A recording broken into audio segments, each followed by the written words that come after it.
انہوں نے میرے بار بار پوچھنے پر بھی نہیں بتایا کہ ان کی ماں کہاں رہتی ہے۔ تاہم مجھ سے ان کے پیار میں کوئی کمی نہیں آئی تھی۔ جب گھر سے جانے لگتے تو اداس ہوتے، کہتے جب تم سے ملنے کے بعد گھر جانے لگتا ہوں تو مجھے بہت پریشانی ہوتی ہے، رات بھر تمہاری یاد میں نیند نہیں آتی، گھر کی چھت سے تمہارے گھر کی طرف جانے والے راستے پر نگاہیں جما کر گھنٹوں کھڑا رہتا ہوں، سوچتا ہوں کہ تم بھی تو میرے بغیر پریشان ہوتی ہوگی، صبح ہوتی ہے تو فوراً تمہارے گھر کی طرف چل دیتا ہوں۔ وہ یہ باتیں کہتے تو خوشی سے میری آنکھوں میں آنسو آ جاتے، سوچتی کہ کیا سبھی محبت والے شوہر ایسی ہی باتیں اپنی بیویوں سے کرتے ہیں، اور آج فہر کا دور دور تک کوئی پتہ نہیں۔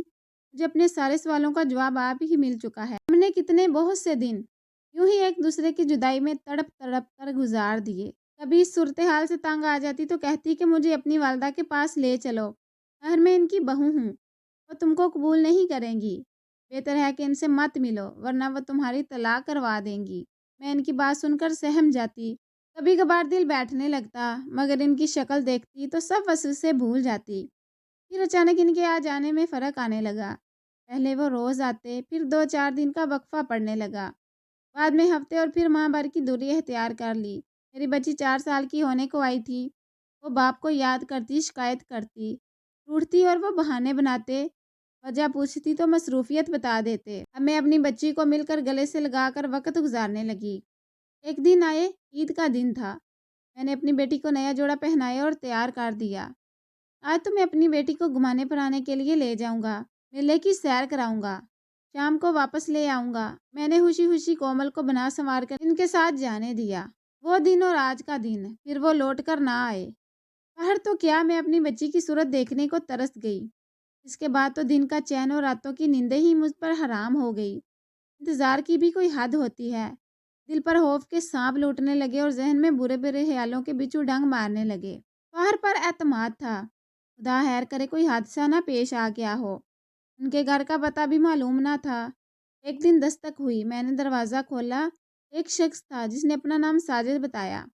بولا میں فہر کا دوست ہوں، اپنی شادی سے پہلے میرے ساتھ کچھ عرصہ ایک کوارٹر میں رہا تھا، پھر وہاں سے چلا گیا۔ آج وہ میرے پاس آیا تھا اور یہ لفافہ دے گیا ہے کہ آپ کو دے دوں۔ وہ لفافہ مجھے تھما کر چلا گیا۔ میں نے لفافے کو بے سے چاک کیا، اندر ہاتھ تھا۔ فہر نے لکھا تھا، بچی کو گھر لے کر آیا تھا کہ اسے دے کر شاید امی کا دل موم ہو جائے اور اس کی وجہ سے وہ تم کو بہو تسلیم کر لیں، مگر یہ میرا حربہ ناکام رہا۔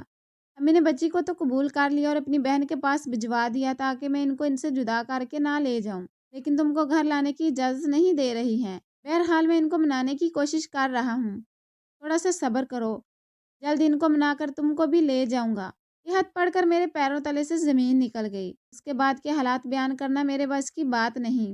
میں فاہر سے ملنے اور دیکھنے کے لیے تڑپتی رہی، مگر اس سنگ دل نے اپنی تو کیا، میری معصوم کلی تک کی شکل مجھ کو نہ دکھائی۔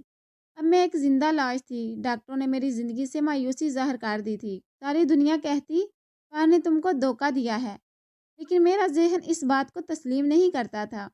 ابا کی پینشن پر گزارا تھا، اماں کی وفات کے بعد وہ بھی بند ہو گئی۔ میں نے ایک کمرہ اپنے رہنے کے لیے رکھ کر باقی حصہ کرائے پر اٹھا دیا۔ دن یوں ہی گزرتے رہے، ہمت کر کے پرائیویٹ امتحان دیتی رہی۔ بالآخر BA کر لیا تو ایک اسکول میں ملازمت مل گئی۔ 2 وقت کی روٹی کا آسرا ہوا، مگر فہر کا دکھ بھولتا نہ تھا۔ ہر وقت دعا کرتی کہ اے اللہ مجھے میری بیٹی سے ملا دے۔ ایک دن اسکول سے گھر لوٹ رہی تھی کہ ایک شخص پر نظر پڑی، غور کیا تو مجھے لگا یہ ساجد ہے۔ آواز دی، بھیا ذرا ٹھہرو، کیا آپ ساجد ہیں؟ میں نے سوال کیا۔ ہاں میں ساجد ہوں، میں فہر کی بیوی ہوں۔ کیا آپ نے مجھے پہچانا نہیں؟ پہچان تو لیا ہے، لیکن آپ کافی بدل گئی ہیں۔ ہاں بھیا، غموں نے مجھے ایسا کر دیا ہے۔ دعا کیا کرتی تھی آپ مل جائیں تو فہر کا پتہ پوچھوں، شاید آپ جانتے ہوں وہ کہاں ہے۔ میری بیٹی 4 سال کی تھی جب عید کے دن اسے سیر کرانے کے بہانے سے لے گیا تھا۔ وہ دن اور آج کا دن دونوں کو ڈھونڈ رہی ہوں۔ بھیا مجھ پر ترس کھاؤ، اگر ان کا پتہ یا ان کے بارے میں کوئی خیر خبر دے سکتے ہو تو بتا دو۔ میں نے ہاتھ جوڑے اور پھر اس کے پیروں میں بیٹھ کر رونے لگی۔ اٹھو بہن، رستے میں اس طرح نہ بیٹھو، میں آپ کو تمام احوال بتاتا ہوں۔ وہ میرے ساتھ گھر آ گیا، پھر اس نے بات شروع کی۔ تمہیں بہن کہا ہے تو سچ بھی کہوں گا۔ بات یہ ہے کہ فاہر برا انسان نہیں تھا، مگر بدقسمتی سے اس کا جنم ایسی جگہ ہوا جس کا نام لینا بھی پسند نہیں کرتے۔ بس وہ بھی بازار حسن کے محلے میں پیدا ہوا، وہاں پلا بڑا۔ اس کی ماں نہایت حسین عورت تھی۔ وہ ایک دولت مند عیاش شخص کو پسند آ گئی۔ اس نے اس کے ساتھ شادی کر لی۔ یوں وہ بازار حسن سے ایک بنگلے میں چلی گئی، جہاں وہ اپنا بیٹا اپنی بہن کے حوالے کر گئی تھی، جو بازار حسن میں ہی رہتی تھی۔ وہ بڑا ہو گیا تو اس کی ملاقات ایک مولوی صاحب سے ہوئی، جس نے اس کو سیدھے راستے پر لگا دیا۔ وہ ان کے ساتھ چلا گیا، وہاں اس نے میٹرک کیا۔ مولوی صاحب کا انتقال ہو گیا تو وہ پھر اپنی خالہ کے پاس آنا پڑا۔ فاہر نے بچپن سے طبلہ بجانے کا ہنر سیکھا تھا۔